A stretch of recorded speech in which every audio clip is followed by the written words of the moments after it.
अस्सलाम वालेकुम दोस्तों। व्हाट्सएप के बारे में तो आप सभी ने सुना होगा, जो कि एक बहुत बड़ा प्लेटफॉर्म बन चुका है। आज की इस वीडियो में मैं आपको व्हाट्सएप की एक अपडेट के बारे में बताने जा रहा हूं, जो कि आपके लिए बहुत ही यूज़फुल होने जा रही है। व्हाट्सएप पर अब एक साथ 8 लोग वीडियो कॉल पर बात कर सकेंगे।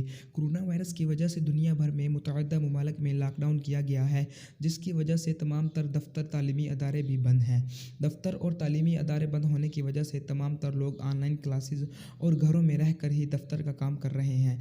अपने अपने घरों में रहकर काम करने से एक दूसरे से राब्ते में रहने के लिए वीडियो कॉलिंग की ऐप्स स्काइप और ज़ूम के इस्तेमाल में भी इजाफ़ा देखने में आया है, क्योंकि इन ऐप को इस्तेमाल करके मुतअद्दिद सार्फिन एक साथ वीडियो कॉलिंग कर सकते हैं। इस ज़मान में फ़ेसबुक के ज़ेर मालिकियत ऐप व्हाट्सएप ने भी अपने वीडियो कॉलिंग के फ़ीचर्स में सार्फिन की गुंजाइश बढ़ाने का ऐलान किया था। ख्याल रहे कि व्हाट्सएप का ये फ़ीचर फ़िलहाल बीटा वर्जन में है, जबकि तमाम तर सार्फिन तक इसकी फ़ीचर्स की रसाई कुछ वक्त तक दरकार है। नाज़रीन, अगर ये अपडेट आपको पसंद आई हो, अगर ये वीडियो आपको पसंद आई हो, तो चैनल को ज़रूर सब्सक्राइब कर लें, बेल आइकन पर ज़रूर क्लिक कर लें इस तरह की अपडेट वीडियोज़ हासिल करने के लिए।